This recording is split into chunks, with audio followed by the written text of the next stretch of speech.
मसीह का प्यारा वचन, ये है वचन, प्यारा वचन, यीशु मसीह का।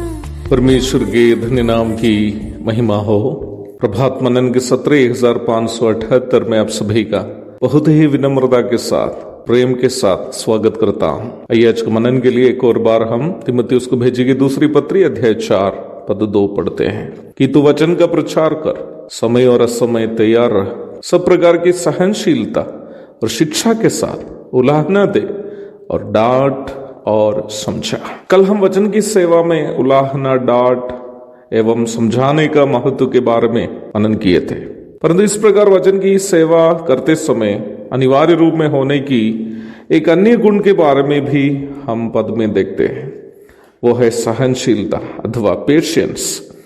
अक्सर कलीसिया के विश्वासियों को उनके पाप या गलती के बारे में समझाते वक्त उनमें से कुछ लोग नाराज होने और अगुओं के विरोध में दुश्मनी की मानसिकता रखने की संभावना है। गलत फहमी से भी अगुवाई करने वालों के खिलाफ नफरत की मानसिकता रखने वाले विश्वासी लोग होते हैं। परंतु ऐसे लोगों के साथ भी अगुओं को जो वचन की सेवा करते हैं, बड़ी सहनशीलता के साथ व्यवहार करने की अनिवार्यता है। कटिहार की सेवकाई के दरमियान ऐसा कई अनुभव मेरे जीवन में आया है। कई बार वही लोग जिसे हम बहुत ही दीन अवस्था से उठाकर लाते हैं, वही अपना स्वार्थ लाभ के लिए या गलत फहमी के कारण हमारे खिलाफ गलत बातें बोलने की संभावना है। यद्यपि विश्वासियों की गलत व्यवहारों के बारे में उन्हें अवगत कराना और परमेश्वर के प्रकोप के बारे में उन्हें चिताना अगुओं का दायित्व तो है, पर किसी भी कारणवश उन विश्वासियों के साथ अगुओं को नफरत की भावना नहीं रखनी चाहिए। ऐसी ही एक घटना जो मेरे जीवन में हुई थी, मैं आपके साथ बांटना चाहता हूं। ये मैं इसलिए नहीं बोल रहा हूं कि किसी को नीचा करके दिखाऊं या अपने आप को ऊंचा करके दिखाऊं। एक ऐसा भाई था जो बिल्कुल समाज के निचला स्तर से प्रभु में आया था। उस व्यक्ति को ऊंचा करने के लिए मैं हर संभव कोशिश करता था, परंतु जितना प्रभु उनको उठाना चाहता था, उतना वो व्यक्ति काम धाम छोड़कर आलस बनते गया। उनकी हर आवश्यकता में मैं और मेरी पत्नी ये कोशिश करते थे कि उनका साथ दे। ऐसा भी अनुभव हमारे साथ था कि जब वह काम धाम नहीं करता था और उनके पत्नी बच्चे भूखे प्यासे थे और हमारे पास भी कोई पैसे वैसे नहीं थे, हमने हमारे पास जो आलू और प्याज बचे थे उठाकर उनके घर भेज देते थे ताकि उनके पत्नी बच्चे भूखे प्यासे ना सोए। परंतु दुखजनक बात यह थी कि वो भाई ये सोचता था कि हम उनको जो भी मदद करते हैं या कर रहे थे, वे सब उनके नाम में हमें मिलने वाले पैसे से ले करके हम उनकी मदद कर रहे हैं। एक बार उन्होंने मेरे घर में आकर बोला, आपका घर तो मेरे कारण ही चल रहा है ना। मुझे तो बहुत दुख और निराशा और गुस्सा भी आने लगा। फिर भी मैंने अपने आप को काबू में रखने की कोशिश की। उस दिन मेरी माँ मेरे घर में थी। बचपन से मेरे जल्द गुस्सा होने की कमजोरी जानने के कारण होना चाहिए, माँ उस भाई से कहा अपनी टूटी फूटी हिंदी में, भाई अब आप अपना घर चले जाइए, अभी बेटा से बात नहीं कीजिए। वो अपना घर चले गए।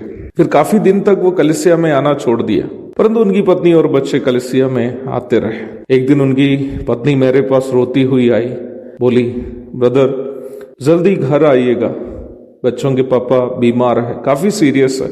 मैं अपनी पत्नी के साथ गांव में उनके घर पहुंचा।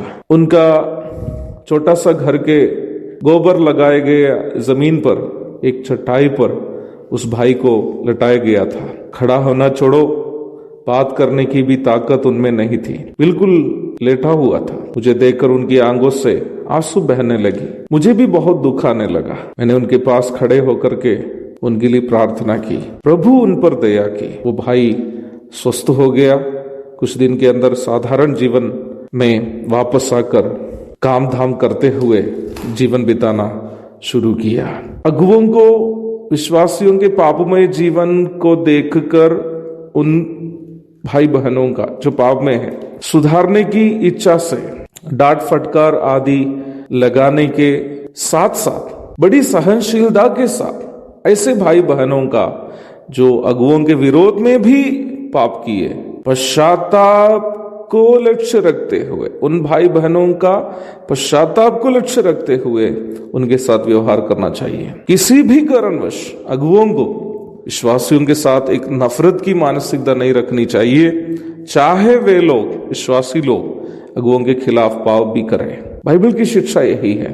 यहूदा अपनी पत्री की 23वीं पद में इस प्रकार कहता है, और बहुतों को आग में से झपट कर निकालो और बहुतों पर भय के साथ दया करो, पर उस वस्त्र से भी घृणा करो जो शरीर के द्वारा कलंकित हो गया है। यह वस्त्र शरीर के द्वारा किए गए पाप को दर्शाता है। पाप किए हुए लोगों के साथ भी इस उद्देश्य से सहनशीलता के साथ व्यवहार करो कि उनका पश्चाताप हो, उनके पाप के विषय में उन्हें याद दिलाना, फटकार लगाना, डांट लगाना, परंतु कभी भी उनके साथ विरोध की मानसिकता, नफरत की मानसिकता नहीं रखनी चाहिए।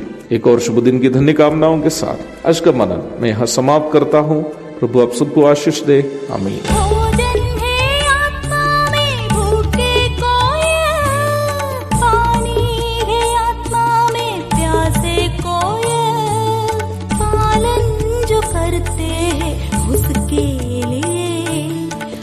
आशीष पाने का साधन है यह, पालन जो करते हैं उसके लिए आशीष पाने का साधन है यह। ये वचन प्यारा वचन, यीशु मसीह का प्यारा